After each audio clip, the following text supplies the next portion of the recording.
So hello guys, today I'd like to share with you my cursebot character, which is one of the best cursebots I've ever played. Cursebot is an important part in a party play, and I would definitely not recommend you to play it solo for solo mapping or even anything else, even though it is possible with some tweaks. This build is able to put out 9 curses, 8 hexes at 1 mark, or even 10 curses if you wish so, with around 3 to 400 or maybe even 400 plus increased effect depending on your cluster jewels. You can even put out 10 curses if you want to, but I dropped punishment because it has negative effect on magic finding of the party. So the curses I use in order of importance for elemental damage focused party are Temporal Chains and Enfeeble for defense, and Elemental Weakness for offense. So supported by Enhance, so get it into Heretic's Veil, so it is also supported by Blasphemy. These 3 curses are used through Blasphemy and curse every enemy on the screen and a little bit further as well, and the rest of the curses are used through Doidris skin and its summon Doidris effigy skill. The curses are Frostbite, Conductivity, Flammability, Vulnerability and Despair, supported by Empower to increase their level, so it further increases the cursed enemies have -X to lightning resistances. The totem costs 0 mana and is instacast, so you can run and cast it around. When I'm ready, and not before. For free, it has 0.5 seconds cooldown. The mark I use, you can use any mark you want, but for my party we use Warlord's mark because it provides our DPS with rage and endurance charges. Rage increases the DPSer's damage, attack speed, movement speed, and the endurance charges provided if the damage dealer has Immortal Call. The Immortal Call could last longer with endurance charges, so that's why. If you're going for and I use the totem and I use the Warlord mark with totem, so I don't have to cast it all the time. I just put down totems. I need more mana. They cast the mark continuously throughout the fight. That's for general mapping. If you're going for bosses, then I would recommend you to swap for Assassin's Mark, supported by Enhance and Empower, to increase its effectiveness. It would provide you with more damage, generally, more critical strike, critical multi, power charges. Yeah. The two other marks are not really good. Poacher's Mark and Sniper's Mark. Poacher's Mark would give your carry life on hit, and that's not helpful when everyone is energy shield based and should be energy shield based. For the rest of the links, are mostly utility for you and your party. We use 3 wall auras, wall haste, wall grace, and wall discipline. Wall haste you can use pretty much on cooldown, just to increase your DPS damage. Grace and discipline should be used when you get into some sticky situation, when you need defense or you need to regen your energy shield. For mobility I use Dash with Second Wind, also linked with Steelskin to provide me a little bit more life through its shield. You can get up to around 2000 shield from this when you get it to level 20.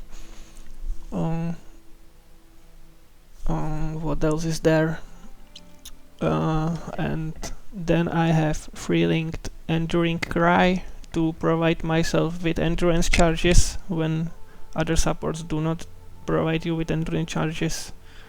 You can do it yourself using Enduring Cry, Argent Orders, and Increased Duration. That provides me with physical damage reduction and the endurance charges, as I mentioned. And also it provides you with a little bit of heal, around 2000 when it gets to level 20. So it regenerates my energy shield by 2000 every time I tap it because I use Zealot's Oath.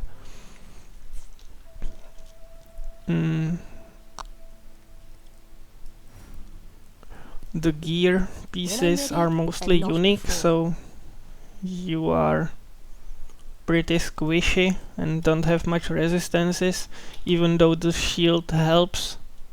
It's not as cheap, but it helps. And also I get enough mana cost reduction or mana reservation reduction that I can cast Purity of Elements, so I get to around 50 resistances. With Flask I get to capped, but the survivability of the build is highly dependent on the other supports. The curses provides you enough survivability against monsters. In a map you're practically immortal apart from bosses, but once you get caught in some map mechanics like delirium tornadoes or something like that, the 4000 energy shield won't last long. With Mana Guardian I get around 10, maybe 11,000 energy shield, and with Arabot I get to 85 resistances. If your party provides you with physical damage reduction, then it's even better. With my setup I can get around 83% of physical damage reduction using my Flasks and the Enduring Cry and Endurance charges, and I can get to max resistances myself as well, but the 4000 energy shield is not enough to survive in high level maps. So yeah, that's 83 and capped resistances. As you can see, everything is cursed, even the monsters up there. So the entire screen is cursed with Enfeeble, Temp Chains and Elemental Weakness. Once you cast your Daedrus Effigy, the rest of the curses are applied, and Warlord's Mark is applied through the other totem to one nearest target. The one nearest target works well and generates the enough rage to keep the DPSR on 50 rage constantly. Let's check the gear now. Heretics Veil, obviously for blasphemy and increased curse level. Then Daedrus Skin to bypass the curse count limit. Then we use Vixen's Entrapment to increase the number of curses we can apply. Wind Shrieks, the same reason, and 60% increased area effect of hexes. Then we use Replica Daedrus Damning Rings, which each one gives you up to 42 curse effectiveness, which in total it's 84, which is crazy, for the cost of one curse. But in total we have 4 curses that we ourselves can cast, and the rest of the curses bypass the count because they are cast through Daedrus Skin, so that's fine. One more curse through Amulet. Any rare amulet with apply an additional curse would work. The Jinx Juju is the best one though, because it also gives you the 15% increased effect of your curses. And I annotate it with Charisma, which gives me more reduced reservation of skills, so I can use the free curses and Purity of Elements and Discipline, so I have a little bit more energy shield and little bit more resistances.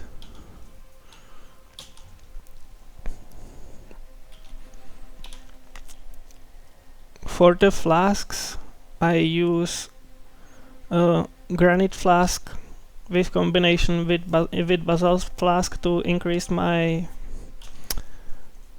physical damage reduction, because my supports do not provide that stat, so I have to provide it for myself.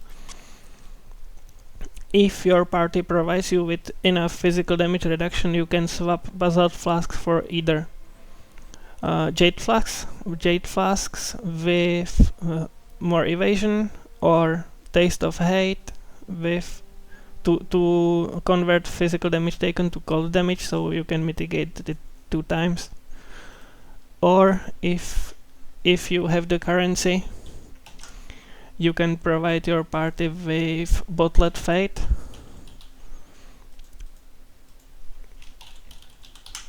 which would provide your party with increased critical strike chance and increased damage when the monsters are on the consecrated ground made through the Bottled Fate. The idea behind the Bottled Fate is that you as a curse bot run in front of everyone else, so when your party gets to the monsters, they are already hexed and debuffed by the Bottled Fate, so they get increased damage and move slow. Yeah, and the other 3 flasks are every single elemental resistance flask, mainly because of the 20% less cold damage, fire damage and lightning damage taken. That's basically 20% damage reduction, elemental damage reduction there. With this current setup, I'm at around 4000 energy shield. With my Mana Guardian, I'm at around 10,000, maybe 11,000 now. I just bought the shield, so I'm not sure. So maybe at around 11,000. That 11,000 pool is enough to survive map mechanics like delirium tornadoes and other things. So yeah, the party have to keep up with you basically. And let's check the weapon. The weapon is Ephemeral Edge, which provides you with up to 50% increased maximum energy shield. This is crazy because the 50% also scales the energy shield provided by the Mana Guardian. So that's why I get to 11,000. And the shield is Atziri's reflection to provide me with unaffected by curses and increased effect of my curses. Any rare shield would work here. Just look for the increased effect of your curses, but it's on the rare shield it is up to 15%, and you will lose the unaffected by curses, so you have to get curse immunity instead of shock immunity on one of your flasks.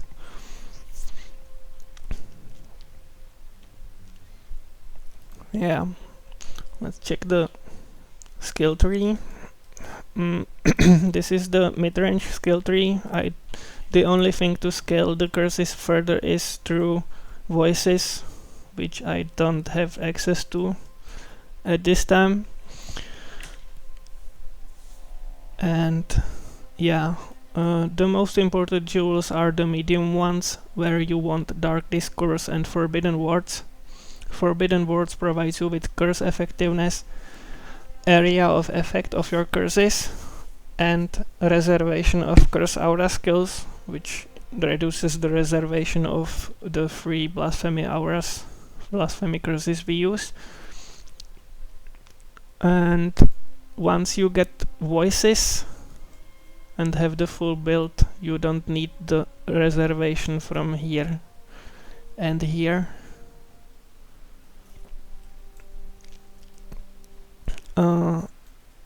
And every single one of these medium cluster jewels provides you with up to 23% curse effectiveness, so I'm missing 69. And my curses are now at 330, 330, 300, yeah, depending on if they are on the Daedrus skin or not. So this is the mid-range tree. I will also show you the endgame tree. I prepared path of building here, which I will post on the comment section below. The endgame tree would look like this with the voices, and you won't have points for anything else, so then you lose even more energy shield and get even more squishy to the map mechanics like delirium, tornadoes and other things. But the curses get almost 100% more effectiveness, so yeah, your party will do really more damage and get more survivability against monsters. I also included starter tree. This tree is without cluster jewels and works well. I played it 2 last leagues and it works well. Just the curses are not as strong as with the cluster jewels. I also included a chaos tree. If your party is not focused on elemental damage but on chaos damage, then you want to respect Profane Bloom and use Withering Presence to wither nearby enemies.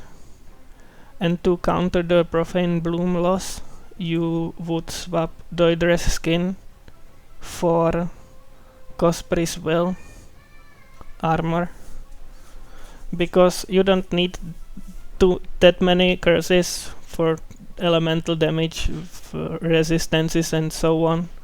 So you can just swap the Daedrus skin out for Cospri's and it works good. So everything is included here, including the skill tree. For the large cluster jewels, when you don't have the money for voices yet, you look for increased effect of your main curse. I use Frostbite because our damage is from most part cold. You can also look for fire and lightning ones, and there is even one for chaos damage. Let me check it. I have it prepared here.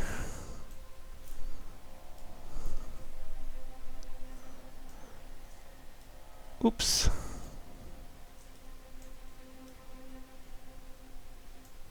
So yeah, the fire ones would be a Lord of Draft with widespread destruction. My name is Jake. Welcome to the channel. In today's video, I'm going to talk about how my with widespread destruction to increase the area of effect of the curses. Lords of Drought increases the effect of flammability. The lightning version would be Tempt the Storm for conductivity effect with widespread destruction for area of effect. And the chaos one would be Misery Everlasting for despair effect and Touch of Cruelty to and for the stat enemies hindered by you take 10% increased chaos damage. For the cold one, it is Blizzard Caller with widespread destruction. You automatically hinder enemies with which one?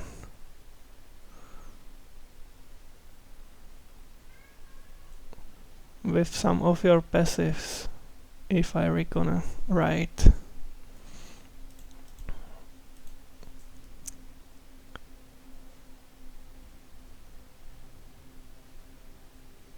Yeah, it should be somewhere there. I'm not sure where.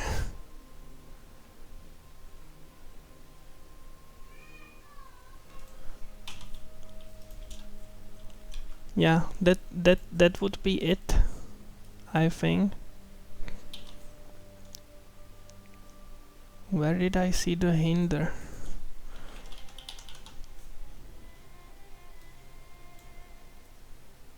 here enemies you curse are hindered with 15% reduced movement speed. So that's why you want the hinder effect on the chaos roll there. Yeah, that would be it for the build. If you have any questions, feel free to ask them below. I will gladly answer. And if you found this guide useful, please leave me a like, maybe a comment below. Have a nice rest of the day and keep farming. See ya.